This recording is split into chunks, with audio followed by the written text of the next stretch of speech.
How to change the Morse code keyboard into original keyboard or default keyboard in your Tecno mobile phone.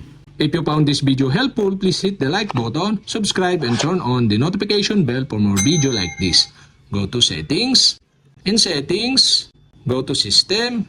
In System, go to Language and Input. In Language and Input, go to Keyboard section. You can see here the on-screen keyboard. Tap this and go to Gboard. And Gboard, you can see here the language. Tap the language and select the language on the top. And the language is set into Morse code. So if you want to change or back to original keyboard, select on the menu the QWERTY. So uncheck the Morse code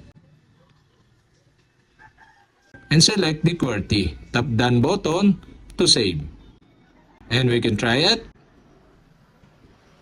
That's it. Okay, you have successfully back to original keyboard on your Tecno mobile phone.